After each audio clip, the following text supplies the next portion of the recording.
Hey everyone, Tom Seymour with VHS Massacre here. I'm here to give you some updates on various things. I'm an independent filmmaker, and this might be of interest to you if you're an independent filmmaker as well, or if you're just interested in the subject matter and whatnot. I've done a number of features. I think it's a dozen, directed and produced a dozen feature-length films, and then probably produced around 30 feature-length films.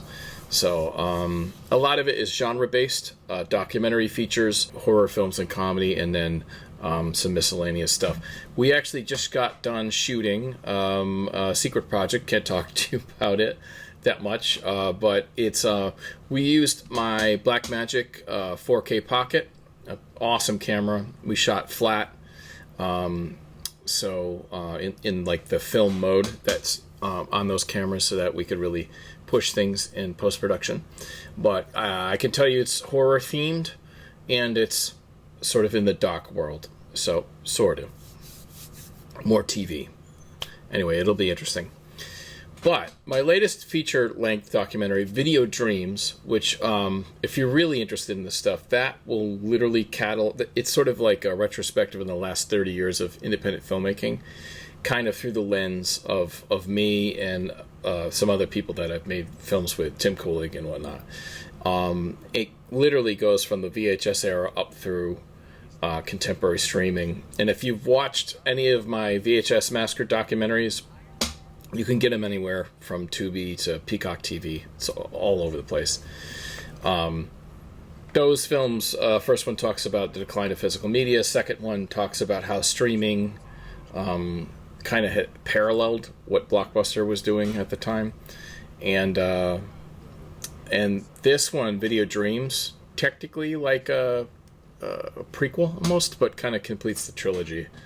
And so we're in film festivals now, and with this one, you know, in the past we really would only enter a handful of film festivals, but for this one is kind of biographical, so I really wanted to push hard, and so we saved up some money and we entered approximately 90 film festivals. Now, you might be saying, oh my God, that's a lot. That might be as high as you want to go, like in the 100 range. But minimum, if you want to make some noise in the film festival circuit, at least try to consider getting up to maybe 30. And you could enter really inexpensive ones. There are free ones on Film Freeway, and there are ones, very decent ones, for 10 or 15 bucks. I always made kind of three tiers. One was the sort of top tier, the dream list. You know, over the years I got pretty cynical about certain ones. Like, I don't enter Sundance anymore, but I did do with Video Dreams, I entered Slamdance, Austin, Doc NYC, top tier genre festivals, San Francisco Indie Fest, Film Quest, CineQuest, Fantasia, CineXS. Genre is different, you know. It's like there's different kingdoms, if you will. See, you could have like top documentary fest, Doc NYC. That's top game. But then you can have like you can have top festivals in the world. That's more like New York, the New York Film Festival. That's not even really independent. You know what I mean? So there's actually a little distinguishment between just film festivals and independent ones. Sundance was always branded as independent, but really a lot of it are studio projects that already have deals, and really this is just a billboard for them to release their films. So you know, the word independent gets like misused constantly. For me, it's something made completely outside of the studio system. Like, even if your talent is too high profile, to me, that's like you're too entrenched, you know? So I always thought of it as you can't have too many insiders in there. Aviator. So the film Aviator, that billionaire, I don't know why his name is escaping me, but he basically bought a film studio and, you know, made this super expensive film. And like, so technically he was an independent filmmaker, but he was the richest person on the planet. So, you know, you're really just bending the definition of the world independent till it breaks, and traditionally it meant outside of the main studios, things like Universal and Paramount stuff. While Silicon Valley has consumed all those studios, they really don't exist the way they did. They usually have a parent company. Like, I think MGM's owned by Amazon now, pretty sure. A lot of them were, it was like mergers kept happening. Time Warner, cable, So they usually either have like some kind of telecommunications parent, or straight up Silicon Valley, so the studios don't really exist. So I think, we can redefine independent a little more. I think it should be outside of any major studios. And I would actually say things like A24 is a major studio.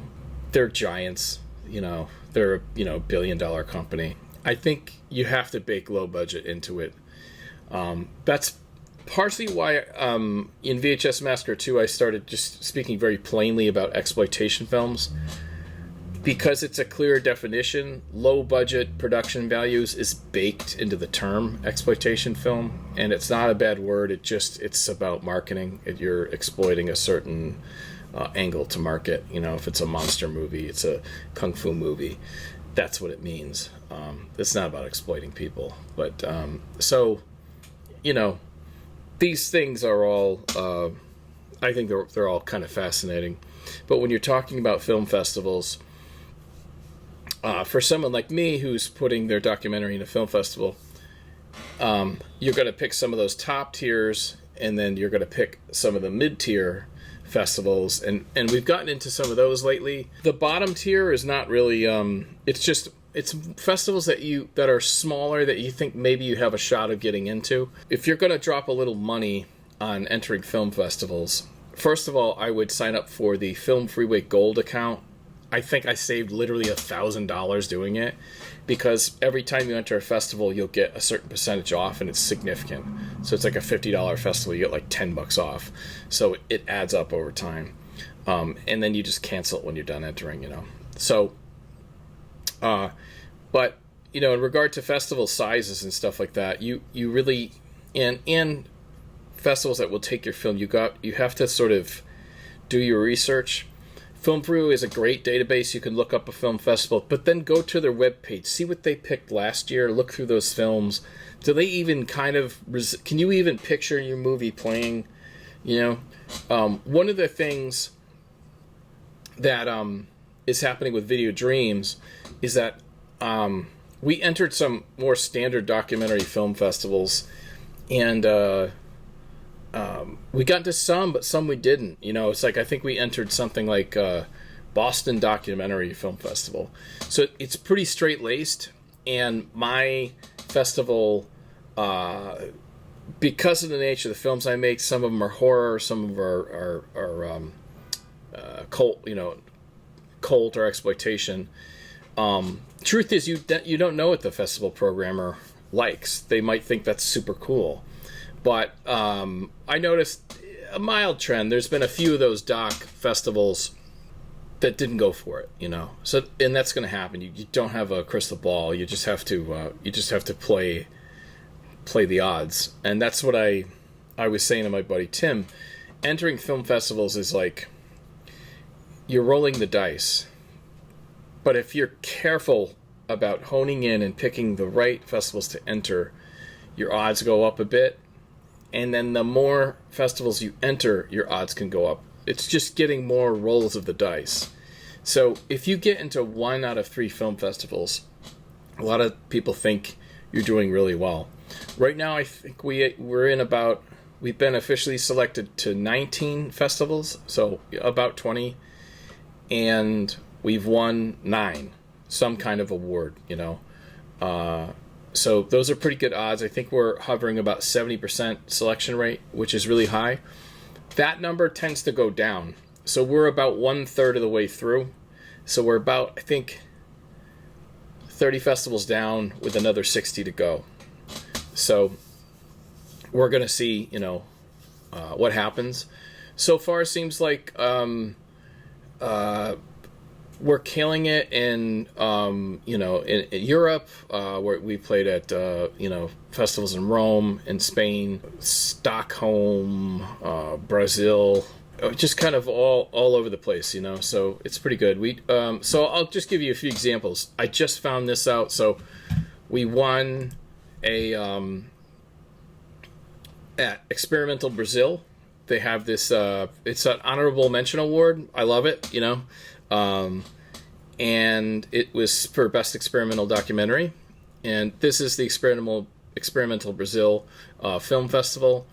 It's a really website's really cool, and it's just an honor to be included with some of the stuff they're doing. Really interesting experimental stuff, and it's like, is my doc experimental? It straddles the line, because it is consolidating 30 years into basically an hour and a half. If you look, there's every time a year passes, there's a date, so you literally see it go up almost year by year, like almost every year. So there's definitely some experimenting. Bam, Video Dreams looks like we're opening feature on Sunday. Excited about that. And so these are two festivals we got into. Two very different festivals. One is Phantasmagoria, more of a horror sci-fi festival in the United Kingdom. A nice, like, it'd be mid-tier, a quality mid-tier festival. Experimental Brazil, also like a quality mid-tier film festival. But one more experimental and one more horror-based. So this is something that seems to be working out, is that although the film is a documentary, it references a lot of these genre films. So it's able to get into some horror film festivals and some documentary festivals. So that's kind of the concoction we're working with. We did this movie marathon called Late Night with Luann. It premiered on the Roku station, Doug TV. So that was kind of cool. And that has Maggie Champagne in it, and Elizabeth D'Ambrosio, and Lloyd Kaufman, and Sean C. Phillips. So that's kind of cool. It's kind of like it's a movie marathon, kind of like Up All Night, or like Last Drive-In or something like that. But yeah, it's cool. It's like 62 minutes. It's a lot of fun. So that's out there, and it's also on YouTube if you want to check that out, on the VHS Massacre film channel. There's some good stuff on there.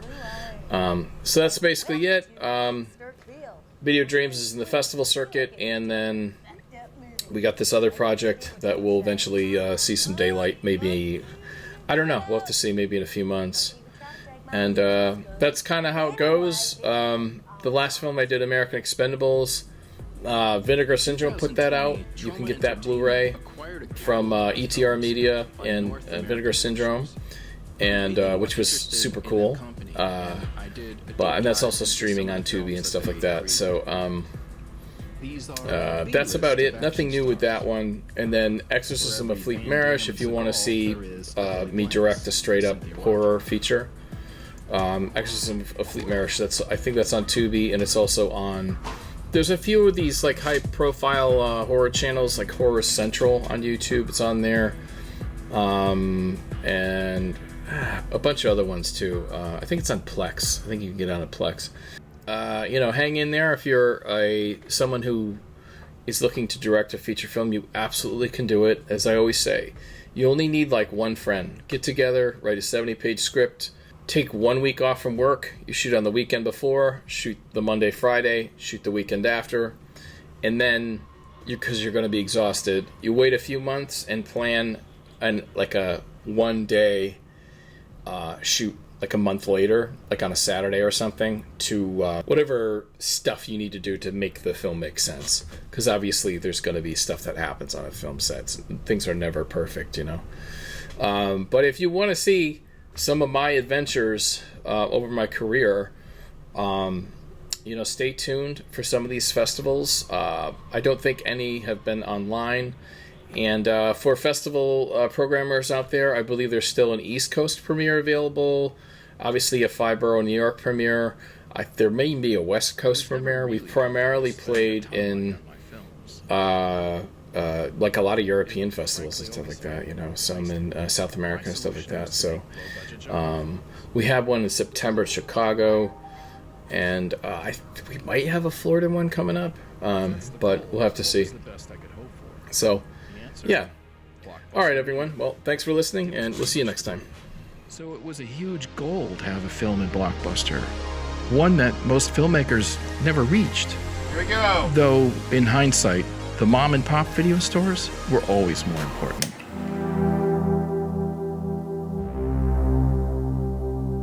So it killed us. What more could we do? We're around for 50 years. The exploitation filmmaker, the big companies won't survive unless that survives. We have to find a way. We will find that way. But what do you do when your dreams fall apart? You build new ones.